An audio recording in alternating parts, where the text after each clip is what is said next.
Welcome to 10 Forward. Please have a seat. Madam Guinan will be with you shortly to take your order. We hope you enjoy tonight's show. Peace and long life to everyone.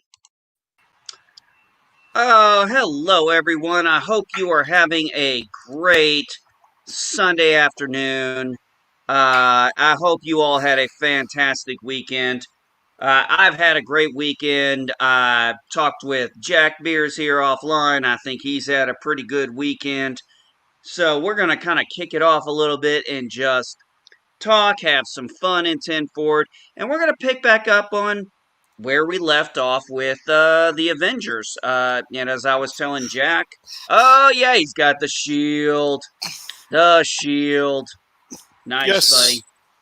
I got some of its paint on my arm for some reason too. It's like a $10 shield. So Oh, damn, I would have thought vibranium would have been a little more expensive. yeah, well, I didn't think vibranium was so bendy either. I Yeah. got it. I got it from Target for $10, the Halloween section. Dude, for me to get to a Target, I got to drive an hour. Oh wow, yeah, no, we got like malls very close by here in San Diego. We Oh got yeah, malls I malls understand. next door to malls. Well, I'm in deep trouble because next year we had a Kmart go out of business and it's being replaced by a Hobby Lobby. And Okay. my wife is a seamstress, she's a sewer, and she's a craft person. I might have to go get a second mortgage. Mm. No, I mean all kidding aside, I'm looking forward to that for her. We could definitely use a Hobby Lobby. Actually, their prices are great when it comes to stuff. But that's not what we're here to talk about. But, we buy stuff, we go places, we enjoy our stuff. But we've got, when we were talking about this last week, Jack Beers with Eris of Chaos. And folks, Eris of Chaos is unable to make it. She has more important things to do than come on a stream. We absolutely, as always, 100% respect that. Life is, you got to take care of your own stuff. This, we can always get back to another time. So, Eris, I hope you're having a good one. I hope you get to come back and watch what we did later. We do miss you, but we totally 100% always will understand because we're geeks. So, Jack, let's talk about this. What were we talked about it last week. We got to about an hour and Hmm. 5 minutes. We shut it down, and then, like I said, I went and watched the movie afterwards because I just had that itch.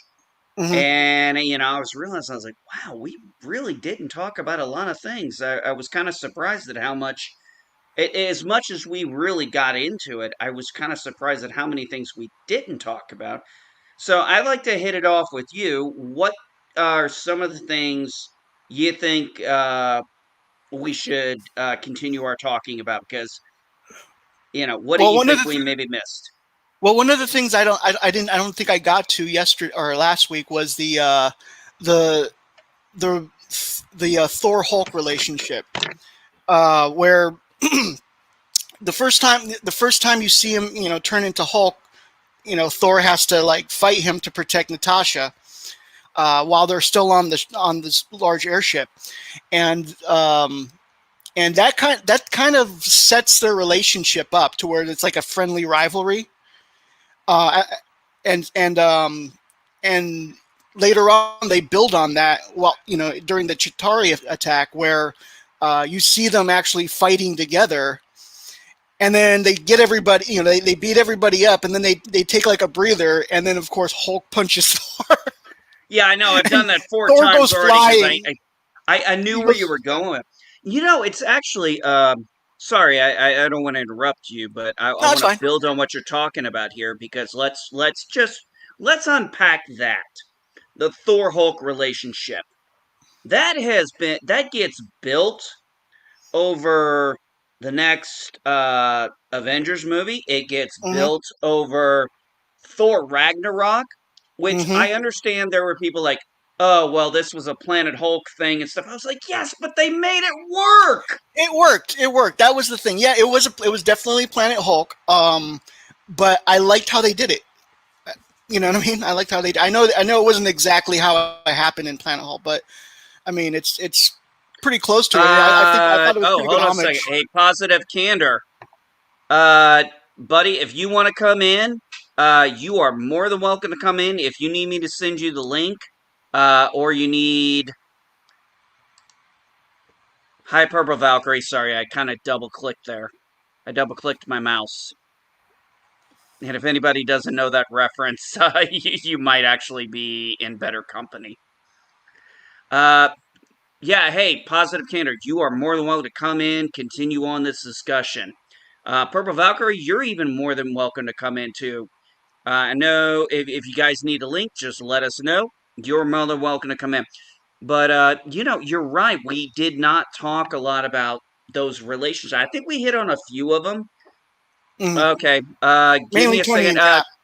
All right, hey, Jack, go ahead and continue talking. I'll piggyback on it. I'm gonna send Positive Candor the link. Okay. So another thing that I do not remember if we got to or not was the constant references to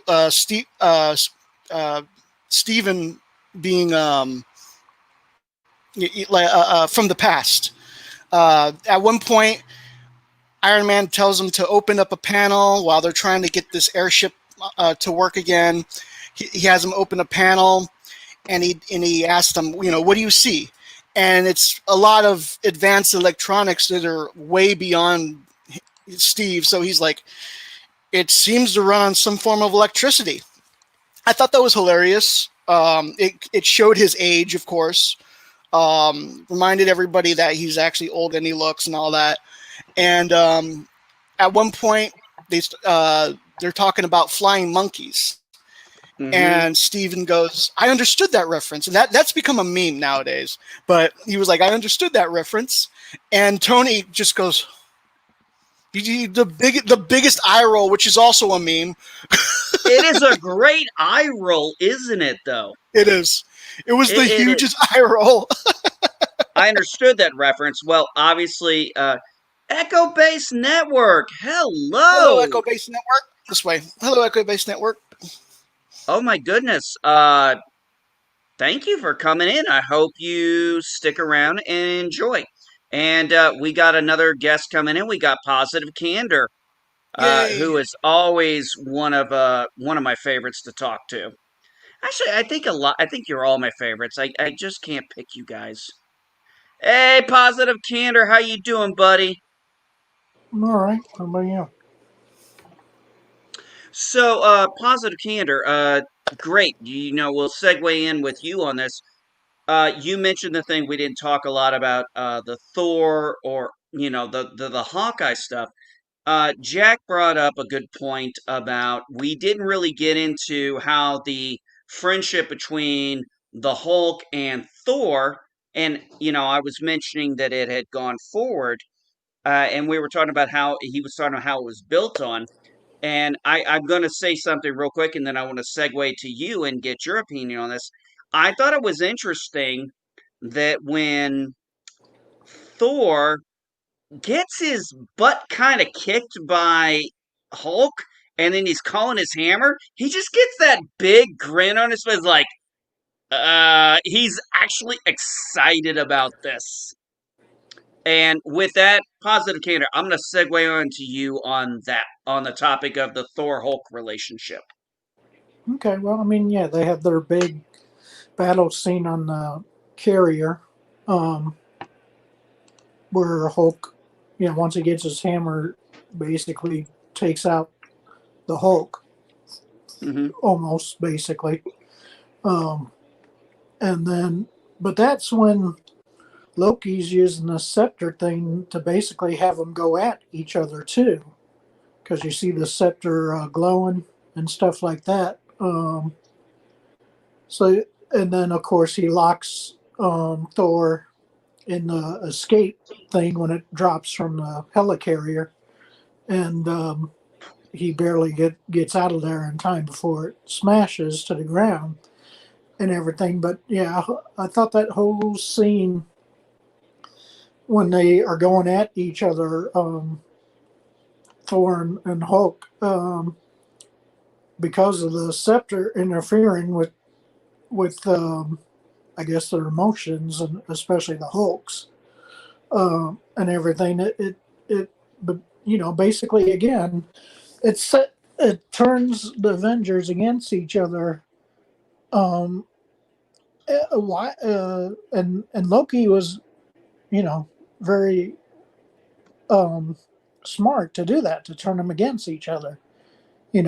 Because that's the only way he was ever going to defeat them anyway, was have them being at odds with each other, which obviously they do more in later movies as well. But but yeah, I just thought the whole all the scenes on the helicarrier I thought were really well done. Um, Tony calls out some guy playing Galaga or whatever, I think, or something like that on there. Yes, he did. Um, He said Galaga. I actually yeah, think I used that as a joke on somebody else's reference. Somebody was playing, I think, Space Invaders or something, yeah. when I was showing up on somebody's, and I said, "That man is playing Space Invaders," and I was like, I just, immediately gravitated toward that whole. It's so random and makes no sense, but it just shows Tony is, and I think that if you really delve into it, Tony is just observant.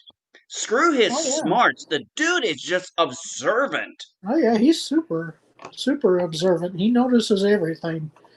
Um, and yeah, I like the whole. Even though the team got together, they, like I said, that before, they were never really a cohesive unit, except for just instances, I guess, certain times. But they always had that kind of fractured relationship where they just get together just to get, like I said, the job done, kind of thing, and then they kind of go their own ways in a way. So yeah, they're a team, but they're a team that's only kind of together for certain, to deal with whatever bad thing is going on, kind of a thing. I'm going to be honest. I'm going to say this, and this is not insulting in any way, shape, or form, but think of them as they may be the elites, but also tack in the elite weekend warrior. They're called upon when needed, not called upon just to take care of everyday stuff. Well, They're yeah, the, that's what you could say special ops, Force Recon, Navy SEALs, they have a very specific mission. They can't go out there and do every mundane thing. And I think that was even referenced in Age of Ultron when we get to that yeah. point. Well, I mean, Uh, even earlier in the film, you have the Thor and Iron Man fight hmm as well, which we didn't even discuss really. But but yeah, that's another classic scene where you have your two alphas, basically, Thor and Iron Man, along with Captain America. I mean, you have a bunch of alphas in this movie, but Yes. Hmm. but but And that's why they can't be a team usually, because they're all alphas. right, Well, right, oh God, Jack, you bring up a good point. I'm gonna let positive candor. I'm gonna let you finish what you were talking about, but I need to piggyback on that alpha thing. yeah. Well, yeah, you can. If you have too many people who want to be in charge, then again, it's going to bring up that fractured sense that it does bring up, especially as the movies go on. Like I was saying, basically, because like I said, they're not really your exact cohesive unit, basically. Just because I think you're dealing with too many personalities that want to be in charge, kinda in a way. Because Thor is doing his own thing, Iron Man is definitely doing his own thing, and Captain America is doing his own thing. So they're all doing their own different things. Basically, they all have different agendas. Pretty much, Thor's is mainly just to get Loki, and that's it. You Hmm. know, Captain America is mainly to bring back the I guess the status quo to He has a mission. yeah, he has a mission, and it's a specific mission, and it's treated like a military mission, And and this is something that, positive candor. I don't recall if you were ever military or not, yeah, yeah, but I I was, know. What was that? yeah, I was, Okay, you were. So you understand the exact same thing that Jack and I do as being, we're all veterans here. We just, we're given the mission. It's like, okay, uh, for all of us who know, I'm the guy with the stripes. The guy with the shiny stuff said to get something done. Guess what we're doing? yeah, What the whatever he shiny said, guy said. yeah, exactly. Hmm. Yep. But And but and we have a lot of people who don't, but it, yeah, it, it, it's you that don't understand that, and that's where we get to that interesting point where, yeah, he makes the and comment to Tony Stark about you're not the guy to take the grenade, which Hmm. I'm gonna point out. I don't know if this was intentional, but tell me that does not foreshadow Endgame. yeah, I think that's was done on purpose. I think Endgame was written to fulfill that need. But yeah, he said something like, "You're not the one to make the sacrifice play to let the to to let the other guy go over you or something like that." And he's like, I think I would just cut the wire instead.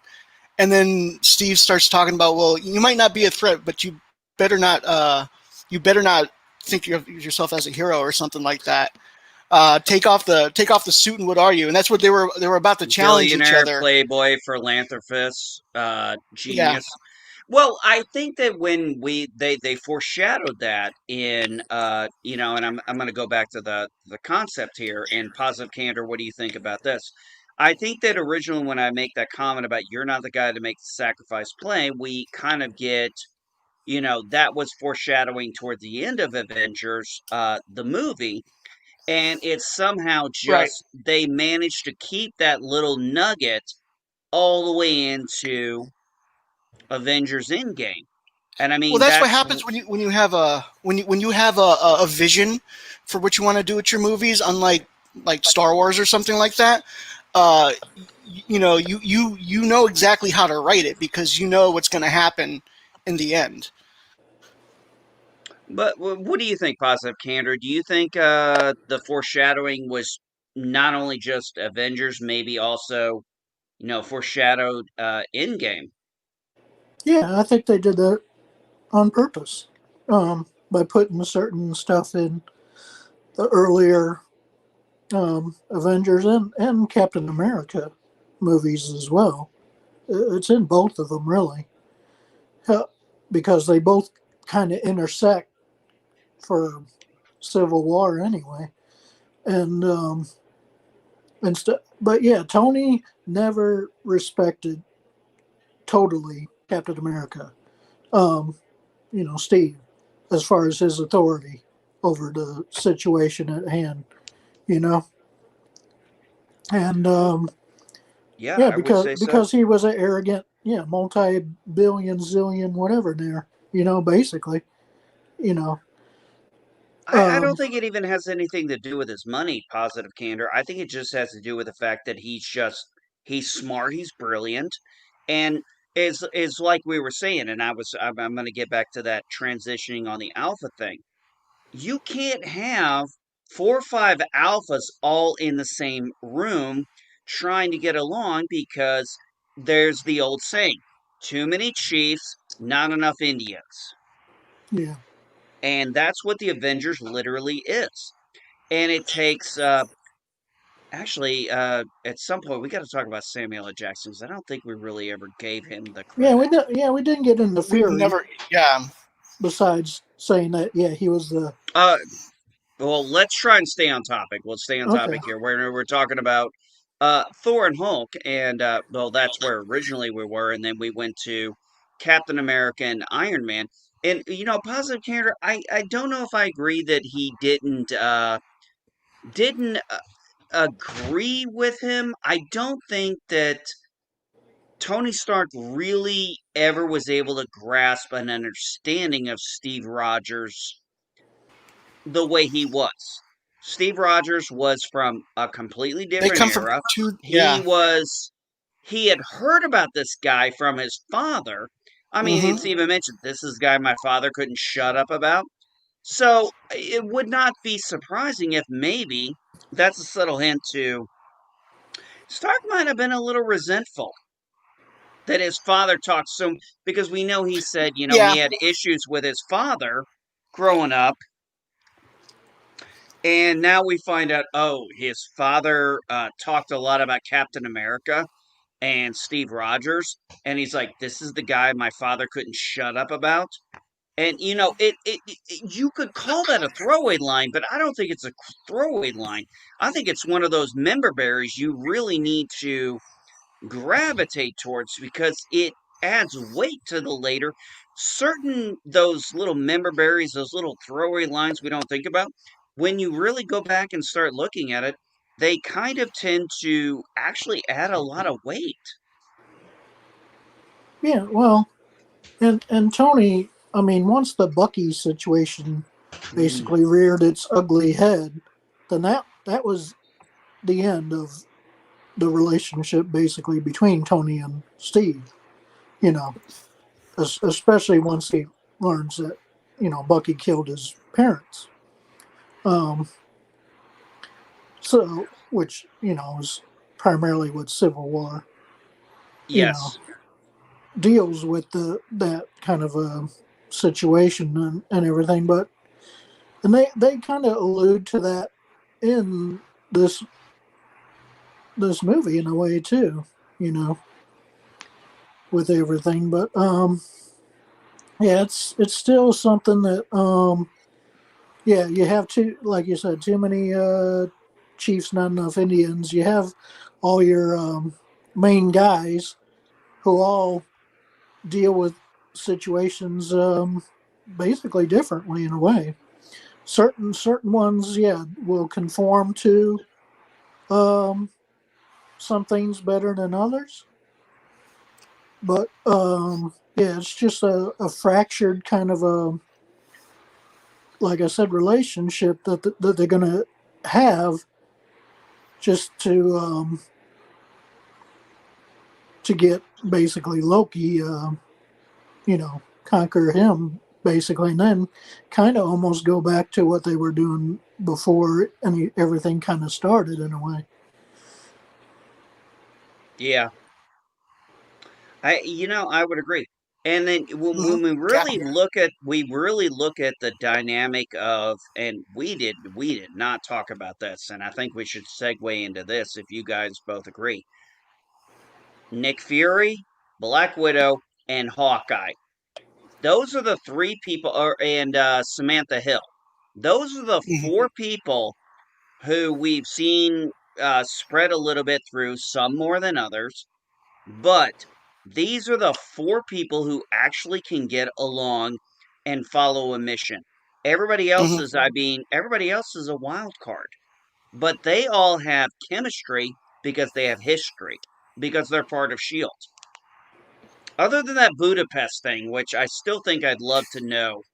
I'd love to I know would what love to happened find in out that. Budapest.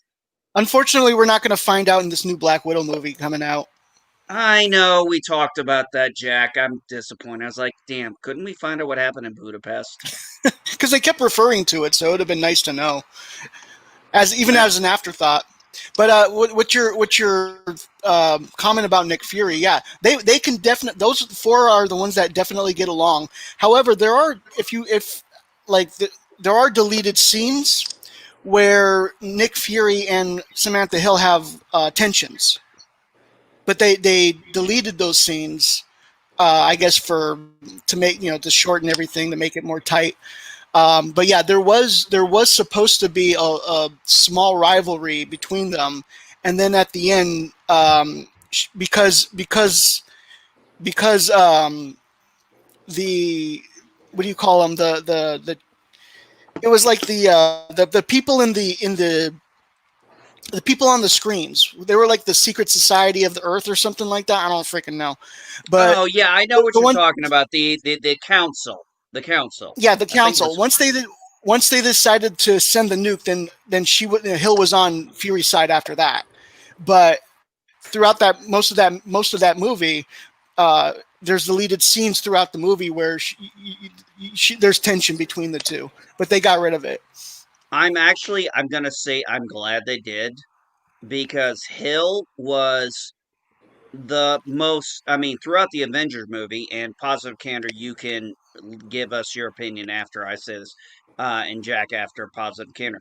I think she was the biggest supporter of Nick Fury and believed in his vision and what he wanted.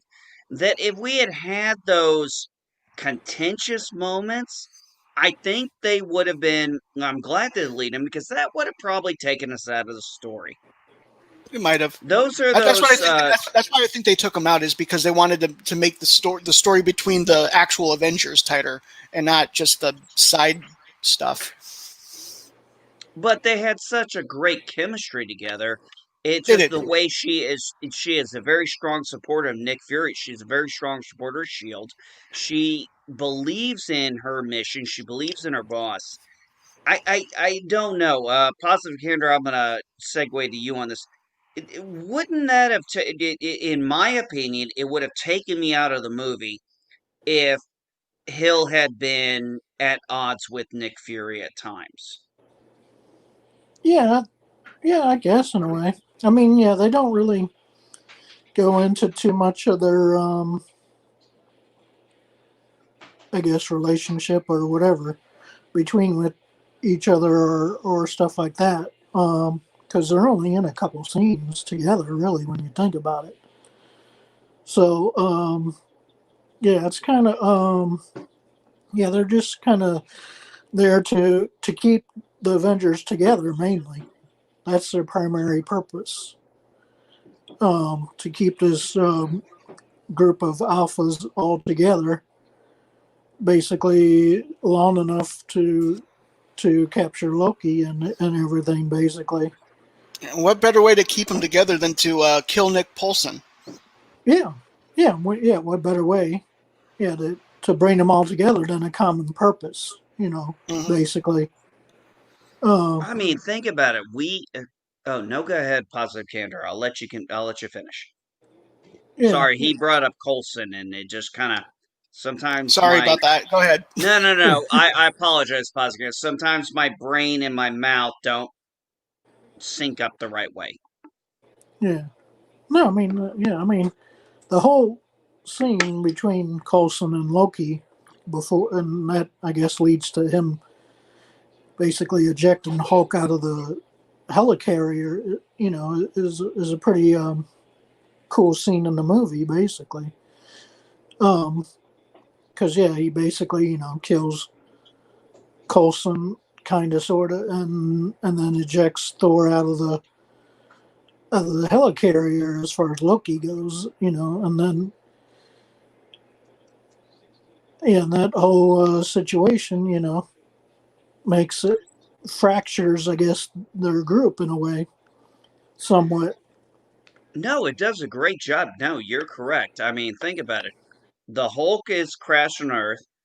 We see that little scene, which you could call throwaway, but even Thor was questioning because you saw him, he was about to grab for Mjolnir, and then he kind of pulls back, and it's like, is he questioning his worth?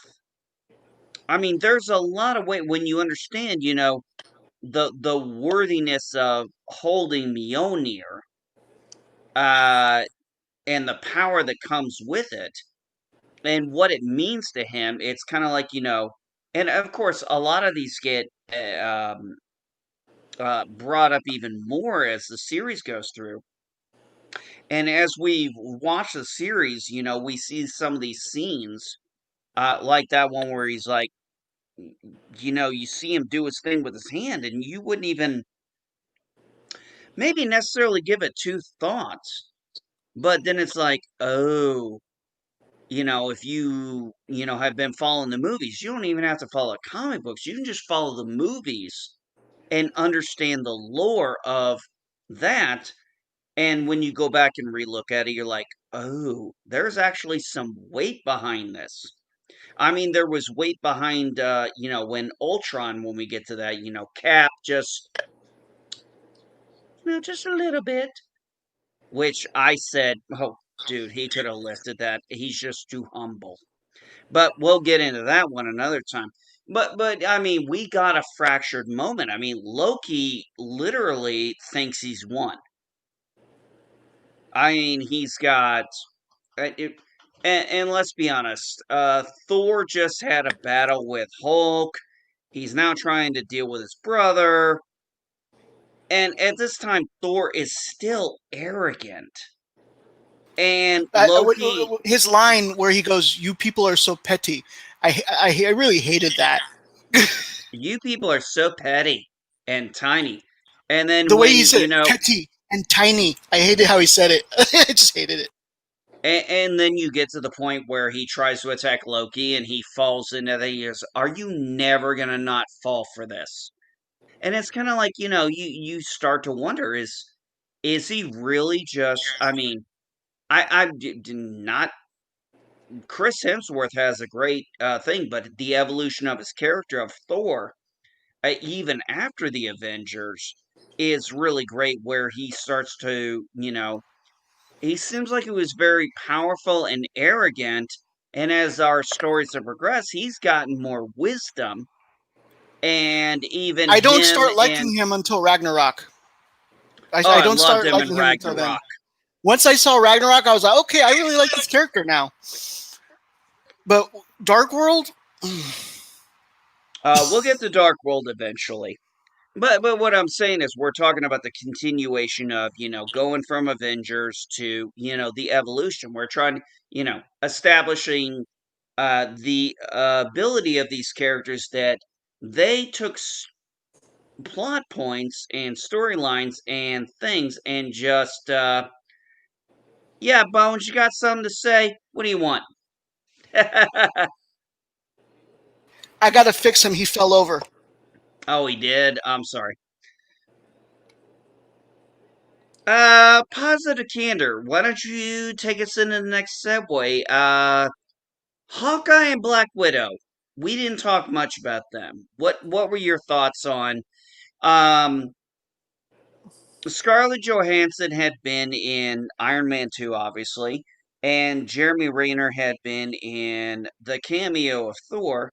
What did you think about the dynamic between them together? And especially, maybe the Nick Fury and Hill thing. What's your thoughts? Um, yeah, the whole dynamic, especially when Hawkeye is turned bad against her by Loki, really shines through the most, I guess, when they're at odds with each other. But again, she brings him back, and she knocks him eventually out of his trance back to being good.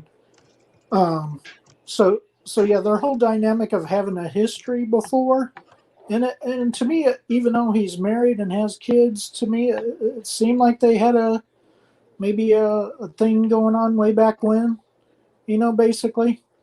Um, I always that's got it more as a.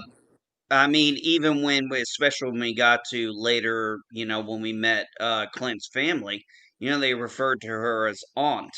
So, I don't feel like they ever had a romantic I feel like they had a mutual friendship that developed into almost a sibling relationship, not a romantic one. yeah, maybe it was more or kind of like a brother sister type thing, kind of where you're always at kind of odds with your family growing up, kind of like deal.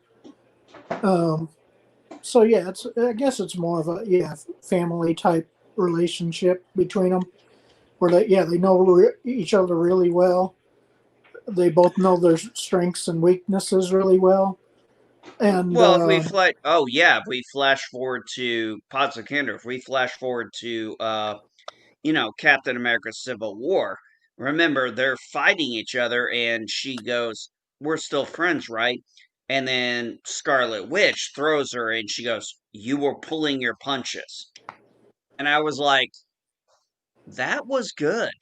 That actually showed they still, even though they were on the different side, it showed they have a mutual friendship and a love. And I mean, it gets even enhanced Well, when we get yeah, to Endgame. yeah. Well, Black Widow was basically playing both sides to me in Civil Hmm. War. She didn't really pick a side. Yeah, she was on Tony's side, but really, she was on both sides. You know, um, to me. But No, I would definitely agree with that. But what yeah, I'm saying is interesting. We get this movie, The Avengers, establishes this relationship that Clint and Black Widow have together, Hawkeye and Black Widow have together, and then they didn't screw it up. They kept it going well, yeah, it's the throughout. same. Yeah, I mean, they're even at odds with each other. Who's gonna leap off the frickin', you know, basically to their death, basically, in Endgame. But because yeah, they're Yes, both. but yes, and I think that that is why I actually am okay with that issue in Endgame, because I would like to think that if you had been through that much that those two had been through together, the friendship, Yeah, the they both would love, have died for each the other. family, Yeah, they were one of them was going to die. It was just a question of who was going to stop the other one from making the sacrifice. yeah, And that's what put so much and Avengers really set the weight that we didn't know we were going to get that kind of a payoff and that kind of a sorrow when we got to Endgame.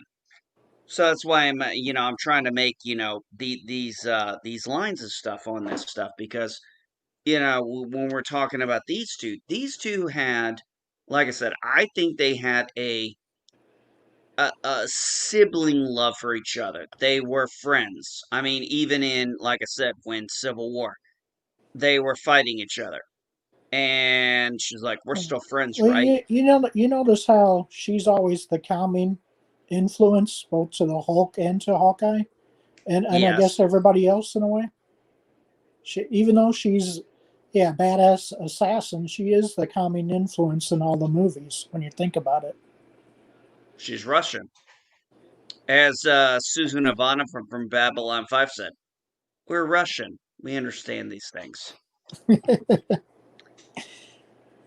And I mean, she even said it in a certain way, shape, or form. And I couldn't help but not think of that from Babylon 5, where she was like, she goes, I'm Russian. Governments rise and fall. And I'm like, why did that sound familiar? And it took me a long time to grasp why, but it sounded very Susan Ivanova Babylon 5 reference. And I think Yeah, it was because they were both Russian.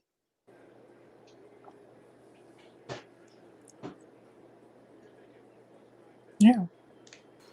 I'd have to agree. I have to agree. You think so, Jack? I was wondering if I'm out of my rocker or not, but I always wonder that.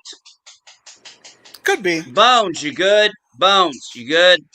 He's fine. I have to tighten his hip joints. I have to take a screwdriver to his hip joints so it doesn't do that again. Yeah, He looks but like but he looks like he needs a beer. but Tony's always, Oh, he just knocked over my beer. I had to grab another one.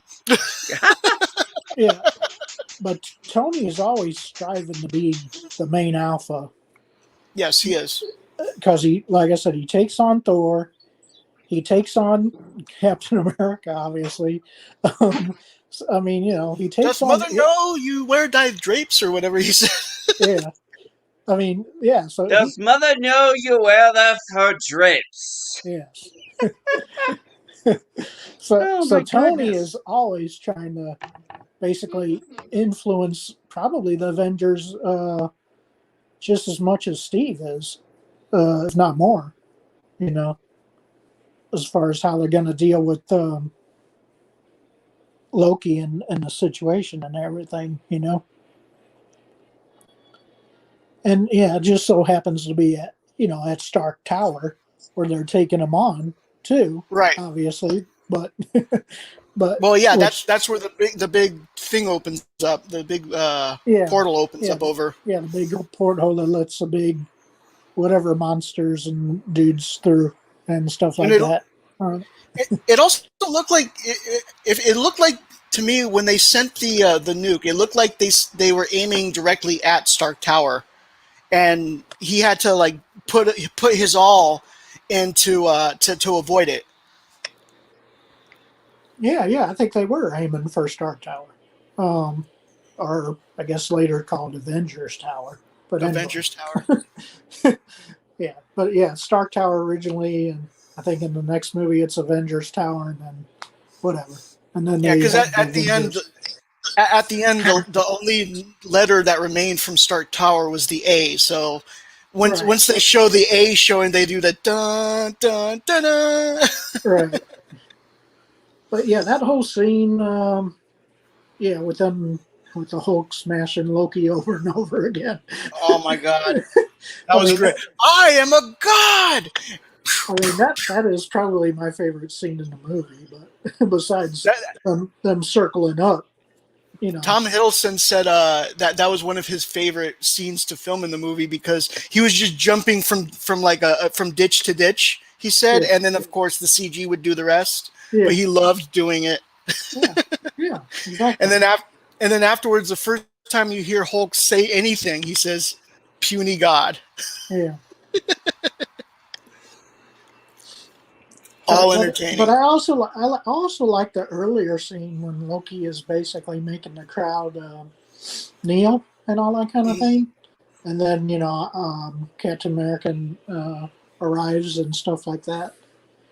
Like Um, last time someone disagreed with me from Germany, we had problems or something like that. yeah, And but then the music starts to play. yeah, the music definitely makes a big difference with amping up the action that's going on Mhm. and stuff like that.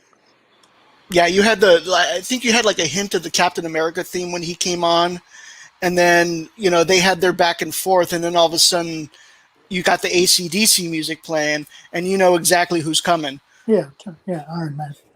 Mhm.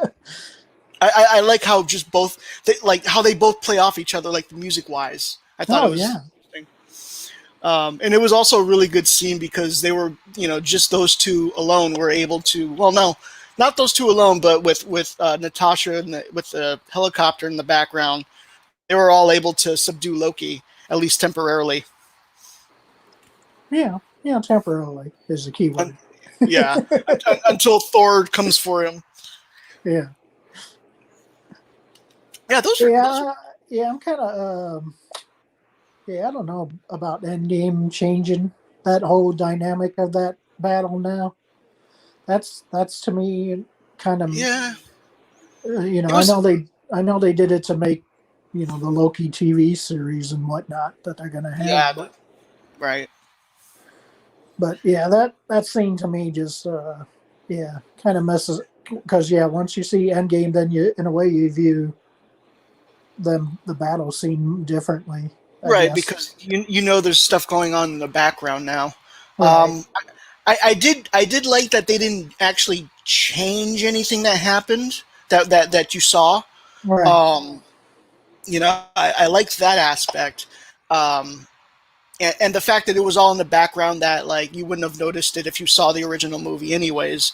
I thought that was fine. I liked the scene between the Ancient One and Hulk. I thought that was Oh yeah, I thought that was yeah, really powerful too. Like I'm like for some reason I'm a big. I got really big on the Doctor Strange movie, and so I'm a big Doctor Strange fan. And to see the Ancient One and to see the Time Stone again was kind of cool. yeah. But the other thing I liked about it, I know we're going off subject here, but I don't know where he's at right now. So, but another thing about it is he was able to convince. There he is. He was able to convince the Ancient One to willingly give him the stone, which Yeah, I thought well, was because of what Doctor Strange said too, though. yeah, true. Yeah, that's very true. I've been right here the whole time. You guys are having Okay. I don't know. I you think you guys had were a having a I great think you conversation between I you. think I didn't want to you interrupt. yeah Okay. I think you got I was lost. just in the time one of them time stone moves there for a second.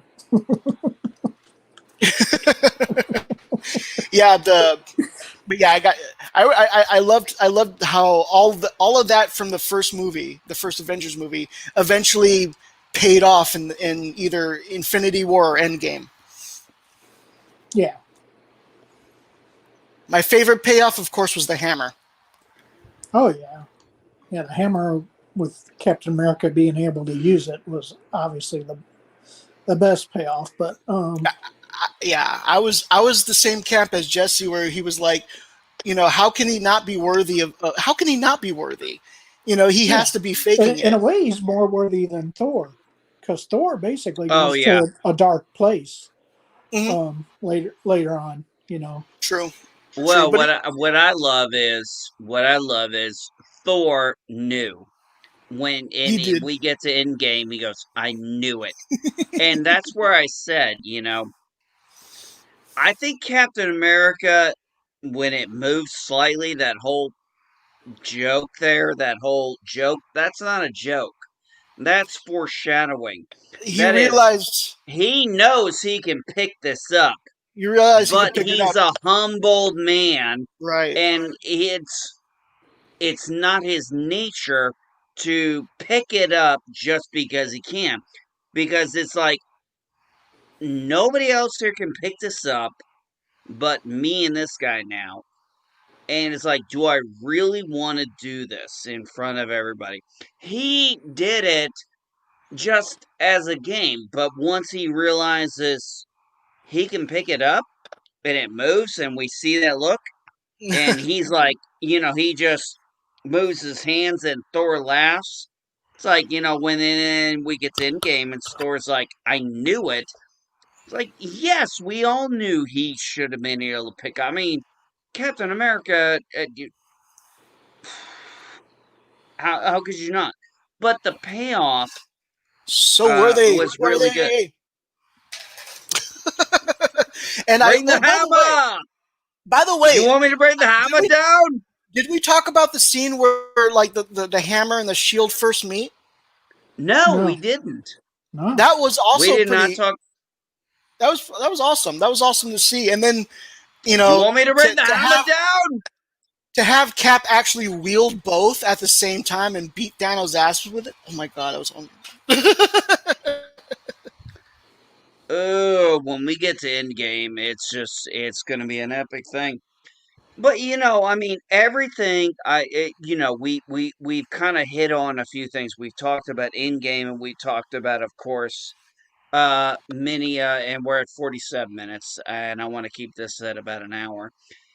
We've talked about, of course, what happens in future episodes, and I don't have a problem with that because that actually enhances what we're talking about when we're talking about, this first episode, this first Avengers. I mean, this is the first time we've ever seen anything really like this in cinema. I mean, we've had crossovers in other certain medias, movie media, TV movie media, where they have one hero from one comic and another hero from another comic. Case in point, the Incredible Hulk show with Lou Ferrigno and Bill Bixby. When they did those movies, we had Donald Blake, we had Thor, we had Wilson Fisk, we had Daredevil. So that was really one of the earlier times we got those kind of crossovers, but they never really past that point really ever got into it. Everybody kind of kept their intellectual property separate. Uh, the Spider-Man kept it separate. The Fantastic Four kept it separate. Blade kept it separate. You get where I'm going there with that stuff. And this is where they were like, Disney acquires Marvel, and it's like, well, what can we do? And I got to give them all the credit. I know a lot of people are, down on Disney about certain things, but I'm going to give them credit for this. you took a huge risk. You took the idea of taking comic books, and not even just comic books, but let's think about some of the comic book stories that they tried to put together. Mind you, Fox tried the Dark Phoenix saga twice, and and failed. I have yet to hear anybody tell me either one was good. No, they both suck basically. Yeah, I'm gonna go with it. And I'm a huge Wolverine fan and Hugh Jackman fan, and I just like the fact that the repercussions of that X-Men movie followed over to the rest of the series. That's why I can forgive it. As far as that new X-Men movie with the girl from Game of Thrones. Yeah. yeah, Game of Thrones, thank you. That's what I was going with. Yeah, Sophie Turner. Yeah. Yeah, Sophie Turner, thank you. Yeah, I had never actually seen her. I did watch Apocalypse, because I didn't care. I got 5 minutes into it and I said, it just doesn't feel like X-Men to me. So when they tried to say we're gonna redo the Dark Phoenix, I'm like, you're gonna blow it, aren't you? And then I read all the reviews and they blew it. Whereas where these guys in the Avenger, look, we can say they have had hit or misses. Of course they have. We're talking about 20 plus movies. You're gonna have hits or misses, but you're also gonna have people who are like, I don't like this movie. And then you're gonna run into people who say, no, I like this movie. I like it for this reasons, or I like this. But they have enough in the innate of our geek culture to where we're going to be like, like when I was a prequel fan and I was arguing prequels are good, not better than the original Star Wars, just good and why I like them. And I would argue my case, and I would end up a lot of times with people saying, I don't agree with your point of view, but I understand where you're coming from. And I think that's where these Avenger shows, this MCU has really done something right and something special, is they've been able to make a which is very difficult. The idea of taking comic book ideas and some of the story arcs that were epic to many of us as children that we read and put it in a movie format. I mean, they called it Infinity War, but that wasn't Infinity War. That was Infinity Gauntlet. Yeah, yeah. They took the Infinity Gauntlet saga and they adapted it to film and called it Infinity War. But Um, I'm fine with that. But I yeah, understood it. But yeah. I I mean, remember as a kid of the comic books, I remember getting the very first Infinity Gauntlet movie and or not movie, sorry, comic book at my local comic book store. And what was one of the first things that happened? true, true. And they changed that to where in this one it happens at the end. Originally, I heard originally it was supposed to happen in the beginning of Endgame, but they changed it to the end of Infinity War, which I think was probably why it was as successful as it was. Infinity War was such a good it was tightly edited. It was very tightly edited, I think, to the point where it was smooth. The story was smooth. Storyline was smooth. You knew what was happening. You knew who everybody was. You knew where they stood. You Yep. know, they did reference a few things like the Avengers are gone, like the Beatles or whatever, just to make sure that whoever's watching knows that. But otherwise, they get right to the story of Thanos, and he, just one by one picking off every stone. In the beginning of the Infinity Gauntlet, by the beginning of the Infinity Gauntlet saga, he already has all the stones. It Peacat, was I cheesy. It do was very remember cheesy. that movie. I agree with that. Hmm. I do, but I also remember that movie. I also remember it's like, He's bitching about beer in that movie. Hmm. I mean, Yeah. I I like you, but only when you're asleep.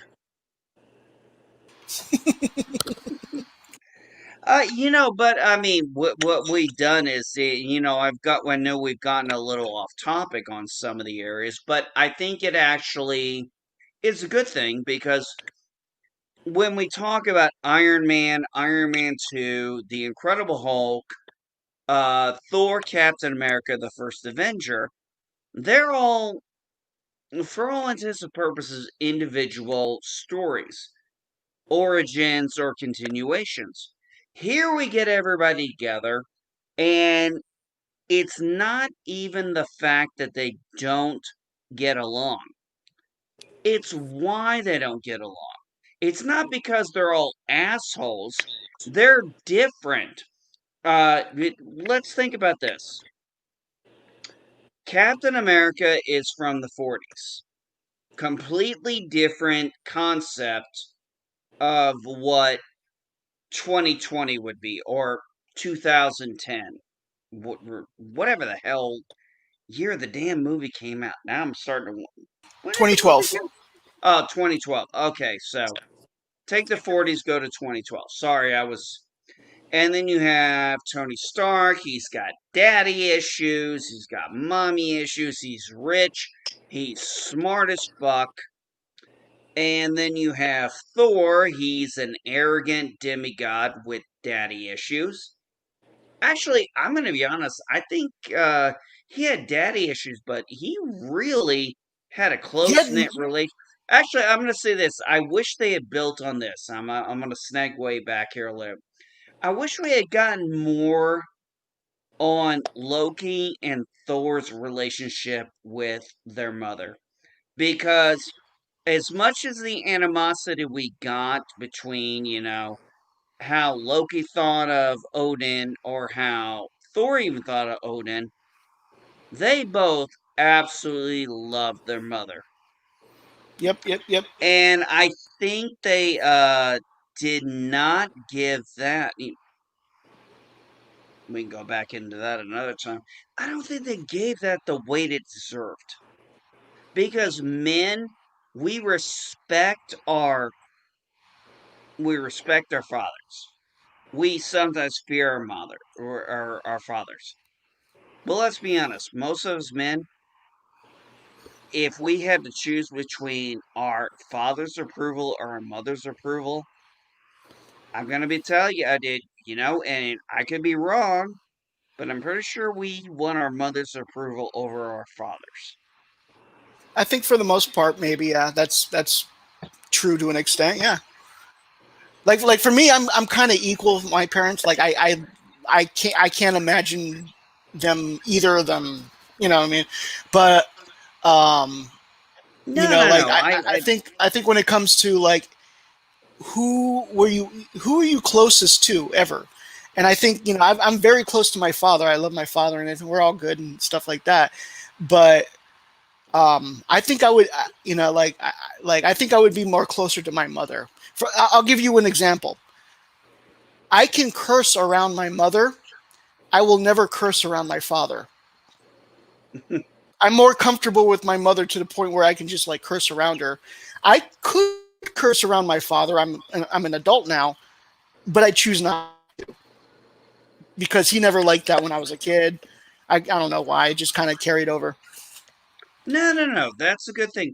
Positive candor. What do you think about that whole thing? The dynamic of Thor and Odin versus Thor and why am I forgetting her name? Damn it! I know the actress's name.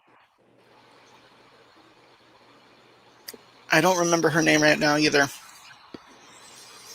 She was in Lethal Weapon 3 and 4 for crying out loud. I'm gonna look it up. Yeah, look it up, please. Well, yeah, I mean, No, not. Is it Rebecca something? Frigga. Frigga. That's her name. Frega. Okay. Well, I meant Rebecca as I thought that was the actress's name. Sorry, my brain was focusing more on the actor. Frega. Yeah, there was, throughout the Thor movies, Thor 1 and even Dark World. Rene Russo. Thank you, PCAT. Thank you, PCAT. Thank you, PCAT. Rene Russo. Thank you. I actually gotta be honest. I thought there was a missed opportunity there. They had something going, and unfortunately, as I was going through the whole thing, I thought about that. A lot of these guys seem to have daddy issues. Mommy issues, not so much, but Thor and Loki had mommy issues. They both Yeah. were always trying, and they were trying to be like little alpha males. Show Mm-hmm. off in front of daddy, but then when mom comes in, I don't care how alpha you are, you get down on your knees, you bend over, you just chill, and you listen to who the real alpha is in the house. Which I think did get highlighted by Endgame. I just I was kind of thinking as I was going through, I was like, man, this could have really been enhanced in a better area. Because if you ever notice, there's a lot of issues when it seems to be males and their daddies, but I feel like they keep missing the fact that we have mothers and we contact our mothers and we have a certain innate male aspect to our mothers in a way. Yes, we want to protect females as that's ingrained in us, but could you imagine somebody insulting? Okay, if somebody insults your father, you expect your father to punch the person. If somebody insulted your mother in front of you, Well, not at his age, at this point. well, what I'm saying is, if somebody insulted your mother in front of you versus your father, you'd expect your father to punch the person. As far as I'm concerned, my mother shouldn't have to punch the person. It's going to end up being me or her husband, or both of us. It's Right. like, Yeah, you that's cross kind of the how I line. agree. Yeah, I agree What with do you that. think? What do you think about that positive candor? Yeah. Yeah, I totally agree with that. Yeah, I mean, they obviously Endgame brings, yeah, Thor and his mother's relationship way closer. There's no doubt about that. Um, He needed that. yeah, No, I agree. I think it was better to have him than it would have been to have um his father Odin yeah, again, because that would have been like, we already got that in Ragnarok. He needs to make some Yeah, peace they with made his mother. exactly. He already made peace with his father in Ragnarok, so it would only make sense for him to make peace with his mother now. Well, you know what, guys? I'm gonna end it on this. We're at an hour and 5 minutes. Here's something that always bugs the crap out of me in movies, and I think that I know we segued to Endgame, but I'm gonna say this. Men are important in boys' lives, but mothers are equally as important. And I couldn't imagine my life without my mother being a part of it. And my parents have been separated for since I was 9 years old.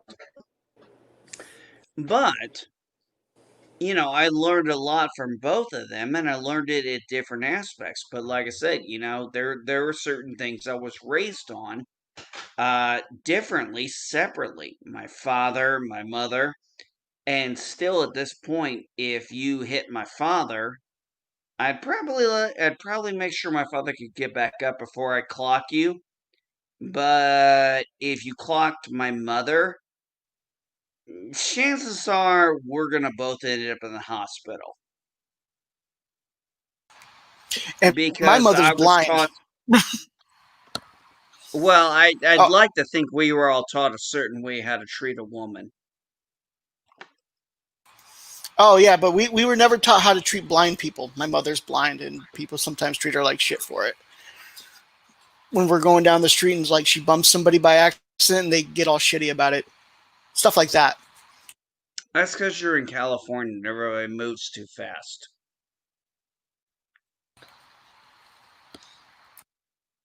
I'm gonna talk you into moving to the suburbs of South Carolina one day. I am planning on moving, just not immediately. There's a Oh no, slow, I know you methodical said. plan. Yeah, I know you said your job and everything, and that's totally understandable. But I mean, okay, getting back on our segue, I know we've gotten off topic, which we do good because it's fun, and that's what we're all about. Guys, what do you think? I mean, overall, Positive Candor, finish it off. Jack, finish it off afterwards, and then I'll end it. Uh, when you really think about, the build up from the MCU movies to get to this Avenger movie, did you overall get a satisfactory feeling? Did you feel it was good? Did you feel there was anything you would like to have seen better? You know, let's play critiques and stuff. What you like, what you didn't like. Positive Candor, I want you to start first if you don't mind. Okay. I mean, yeah, to me, it was a great movie, the first Avengers. I mean, yeah, there's a couple things they probably could have done better, but not to me, not much. I mean, it's probably tied with Infinity War for the best Avengers movie,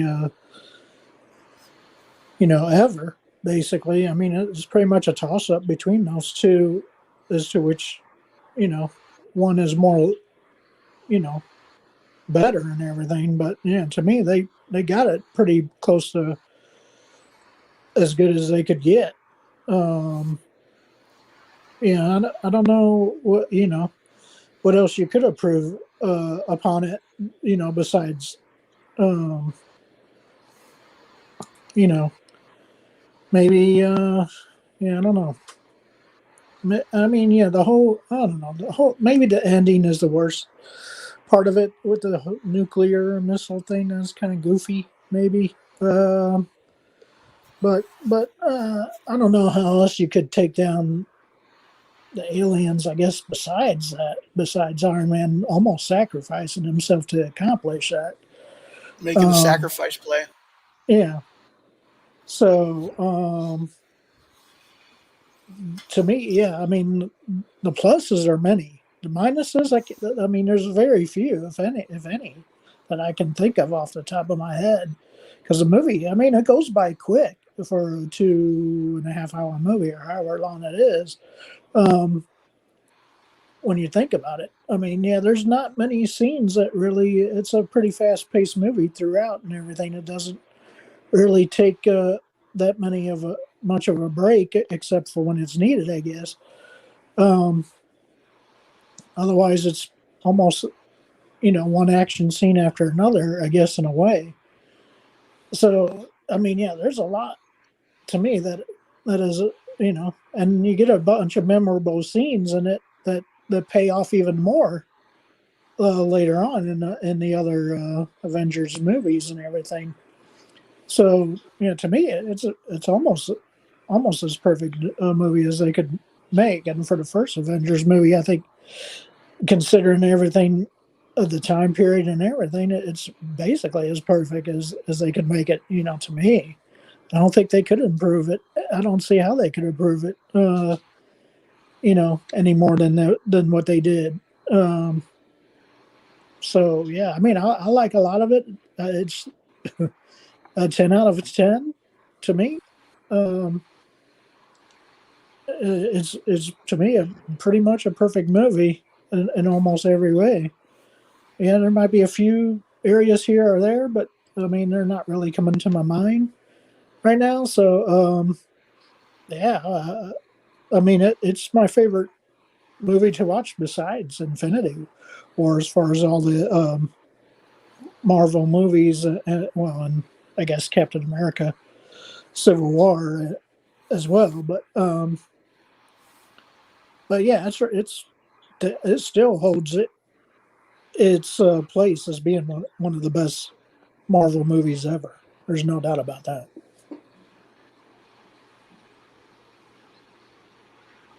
Oh, my turn. That was a good one, Puzzle Counter. That was good. I agree with a lot of what you say. Um, I'm one of these people that I don't know if I could have improved on it because it was so good. Um, the music. As I said, it was done by Alan Silvestri, who's the same guy who did the Back to the Future movies, the soundtrack to those movies. And when I heard he was going to be in the soundtrack, and when I started hearing that Avengers theme that he made, I was like, oh, this is serious. This is serious. They're going to make this into something. You know, um, I was completely satisfied with the movie. I don't see what they could have done differently. Um, you know, like I'm like a film enthusiast. I've went to college for film. I've made my own films. I've done, I've written my own scripts and stuff like that. I'm not that good. I don't think I could have. I don't think I could have improved upon it any more than it was. Um, the people who made this stuff, they're passionate about it. They knew the material. They gave a shit about the material and what they were releasing. They didn't want to just put out garbage for garbage sake. So I appreciate that about Marvel movies. Part of the reason why I stuck with them after the Avengers came on, because in my head I was like, oh, they're going to make the Avengers and then that's it. That they're not going to make any more movies. No, they started making Iron Man 3. They started making Winter Soldier. They started making movies that were you know just as good as the Avengers, if not like up or down, give or take, a little better or a little worse. But really good movies come the second and third phase, and of course, the build up to Thanos. The one thing we never talked about is the end credits. Thanos at the end credits, where they finally introduced them, and then that's when you realize that the next plan was the Infinity Saga. Um, so um, yeah, that's really all I have to say about it. It was really good. I loved Cap in this movie. He was very generic Cap in this movie, but I still loved him. I loved the part where he was like, "Son, don't." Yay, Cap.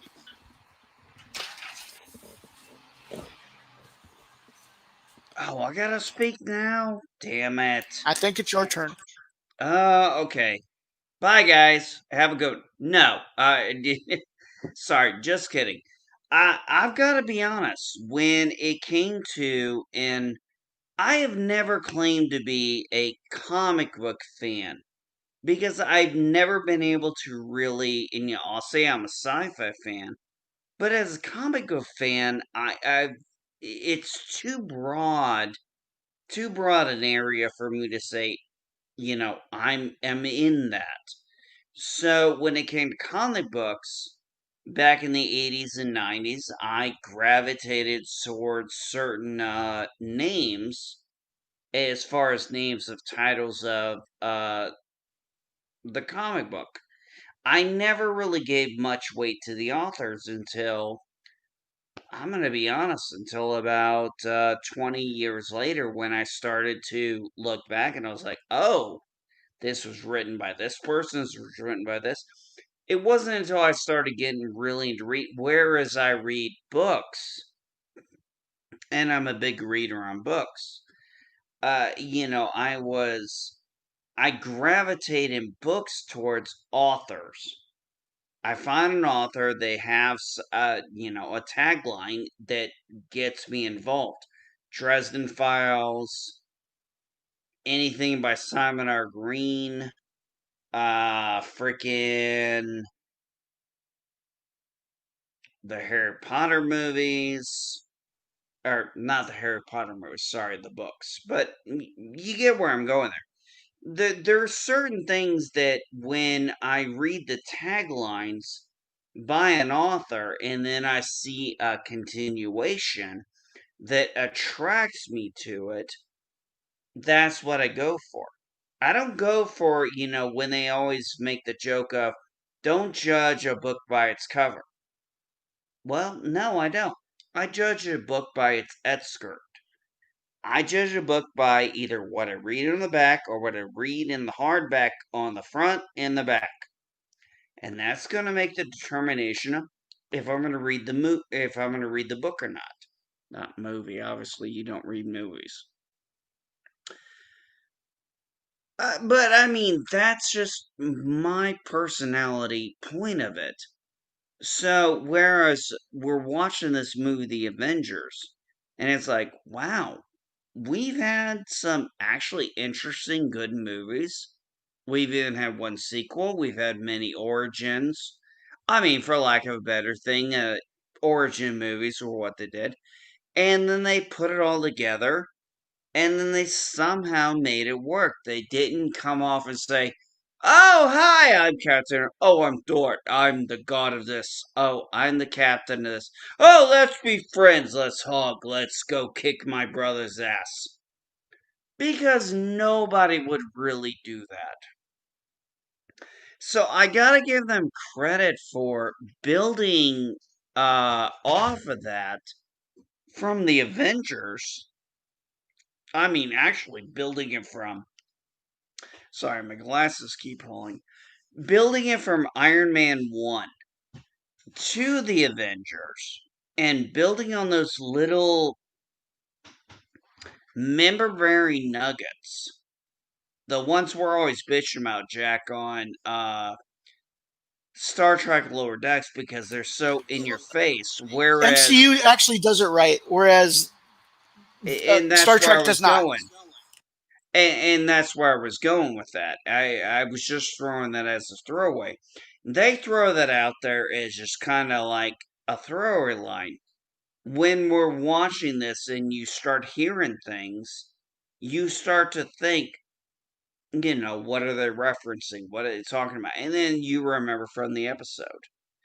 And, it's like I said, when I was talking about when in the Avengers, like, this is the guy my father couldn't shut up about. And remember, they actually really had that in Captain America: The First Avenger. I mean, his father really liked him and idolized him and thought of him as a certain thing, which probably had some characteristics on how he tried to raise Tony. Just a theory, Possibly, yeah. but just a theory. But they managed to do something very special that we had never seen before. In this aspect, we had seen crossovers in certain platforms, in certain TV shows, in certain well, in TV shows, yes, but not movies. I mean, not really movies, unless it was, well, I guess mainly horror movie. Godzilla, the King Kongs, Friday the 13th, Halloween. They were just sequels. They weren't crossovers. There was very few crossovers that ever went into another person's wheelhouse. And they somehow managed to pull it off. And I'm gonna be honest, I'm impressed. Frankenstein versus the Wolfman. Actually, PCAT, I'm gonna tell you right now, my wife and I are actually my wife's never read Frankenstein. I have. We're actually reading the book again. Or I'm reading the book again.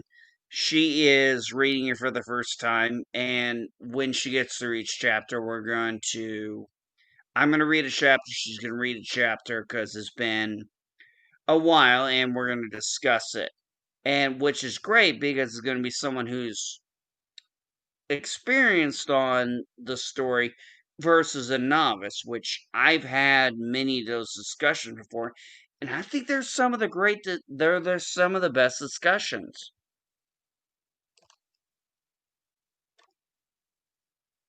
What do you think, Positive Candor? What do you think about the idea of talking with people who you may have read something or saw something that you have years of experience and understanding on, and then somebody wants to come in and say, "Hey, I'm reading this. I have an opinion on it. I want to talk to you about it." And there's always going to be a chance it's going to be a little different. What do you think about, the old school versus the new school? Well, I mean, yeah, you have certain people set in their ways, and other people are more open, I guess, to change and stuff like that. So yeah, it all depends, I guess, on what it's about or whatever. Um, but yeah, if it's something that you're really passionate about and stuff like that, uh, yeah, you're probably going to be less resistant to someone else's, I guess, negative opinion of something that you like um, a lot, obviously.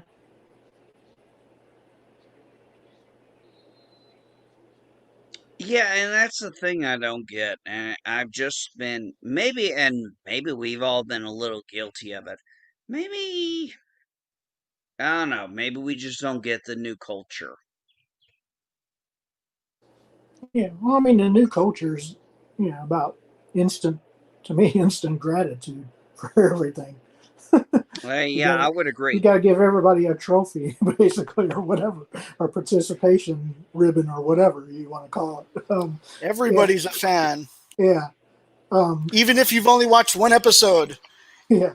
So, yeah, yeah, uh, yeah. I'm not gonna get into Oh no, the. we're not getting anything crazy like that. We're actually gonna end it really quick. It was just kind of funny how that kind of segued in with the whole Frankenstein thing. But I kind of want to say, there are gonna be people who may not like the origin movies that we saw, and someday may not even like the Avengers. And that's fine. What we need to remember is we have a reason why we like these shows. There's a reason why I watch Twilight Zone, Outer Limits, Star Trek, and anything else I watch. And there's a reason why despite a ungodly number of shows I've watched, ungodly number of movies I've watched, trust me, there aren't that many I talk about very often. Star Trek, Star Wars, Twilight Zone, Outer Limits, the Avengers, the MCU, there's phenomena that just really gravitated towards us geeks.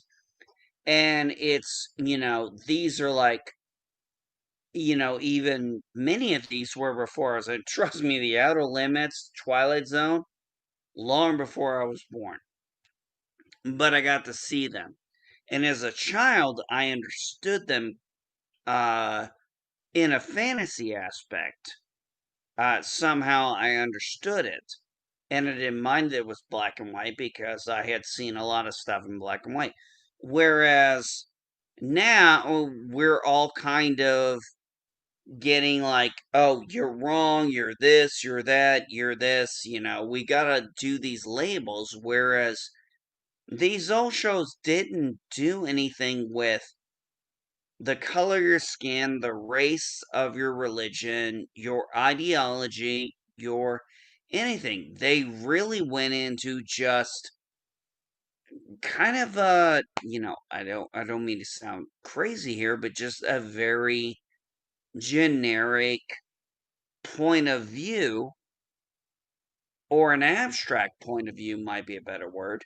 Whereas you were like, oh, I can get this because I can relate to it in maybe 1 or 2 points, not the rest of it, whereas nowadays we're getting hit with stuff like, "You will like this or you are just a fucking idiot." It's like, no, I just disagree with what you're saying. Or I disagree with your show, and I'm not watching it. Oh, well, you're a bad person because you won't watch the show. You got issues. You're racist, sexist, homophobe, transphobe, whatever. And I'm just at the point where I'm like, somebody said it best, and I'd have to look it back on Twitter. They made a good point. We were talking today where there was a time when many of us wrapped our lives around a certain day and time because a show came on and people didn't necessarily have a VCR.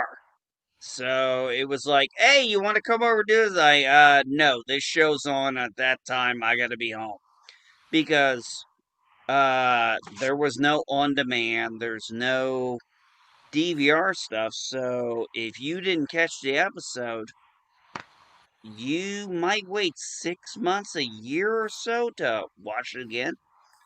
I mean, binge watching wasn't a thing. So I think that when it comes to people like, I'm going to end it with this. When it comes to, the appreciation for the Avengers, is we got a build up and we got a payoff that we were so used to an old culture that was getting dismantled that we weren't sure they were going to be able to pull off what we were used to experiencing. And, Positive Candor, Jack Beers, I know you guys are old enough to remember VCRs. I know you're old enough to remember recording. I know you're old enough to remember life before the internet. Remember But, Betamax? yeah, I had a Betamax. I wasn't old enough to have an 8-track, but I came close. But I had what a what I'm track. saying is sometimes and Positive Candor brought it up great, and I've said this before. This instant gratification. We had to wait 5, 6 movies to get this payoff, and I think maybe our old school culture is used to appreciating a payoff after a buildup. And I with agree with that. that, I'm going to give you both your final thoughts. You decide what you want to say. You got anything coming up?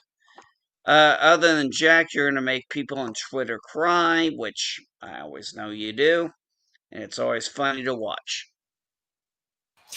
Yeah, um, my on yesterday I actually tweeted something because somebody was like, while you're certainly entitled to your opinion, personally, I got to disagree. Using a minority group as a criticism shield is something I personally can't support. Um, and I took that argument. I was like, well, the argument for the last 3 years is me saying Discovery sucks, bad writing, no character development, doesn't follow Star Trek canon or aesthetics, and it's dystopian. Only for them to answer by saying something like, if you don't like diversity, then you're a racist. So like I call stuff like that out all the time when it comes to Star Trek stuff. I mainly talk about Star Trek. I talk about MCU here in this thing because I like the MCU too. But yeah, that's We what I do. talk lower decks, And we talk lower unfortunately. decks on yesterday. We talked lower decks. Eventually, we'll talk Discovery again. Ugh. I don't have any like Ah! I don't have any tribbles here. Jack, if I didn't like you so much, I would not go through this torture. But the torture is lame. The torture is easy compared to just how much fun we have. So I take it for what it's worth. That being said, Jack, It was great having you here. Love you being on. Thank you for being on yesterday. You know, always love having you here. Positive Canner, thank you for coming back. Do you have anything that you need to plug or you got coming up? No, not really. I've been really just way too busy at work to actually stream anything myself. Um, but yeah, I appreciate you having me on. Are you kidding me? Why wouldn't I have you on? You have one of the, you know, as I said a while back, you have a voice that just has a very soothing, calming effect. I don't know what it is. I have a very, and I don't mean this in any way derogatory, but I'm gonna say it out here. I have a very loud, aggressive voice. This is how I am. This is my personality. Jack has kind of similar, but he's got a more muted tone, and he seems to work on his inflections a lot better than I do. You positive candor, You got me down pretty well. you positive candor, you have just the way you talk and your inflections. You have, when I've seen your thing about, positivity, I'm like, when I first saw that, and I'm gonna point this out, folks. If you're not seeing positive Andrew's positivity, you're wrong. This guy, if you haven't heard, has a voice that just has as best I can say it, a very calming, soothing effect. I don't know if it's his voice, his personality. I've never met the guy, but damn it, I call a spade a spade.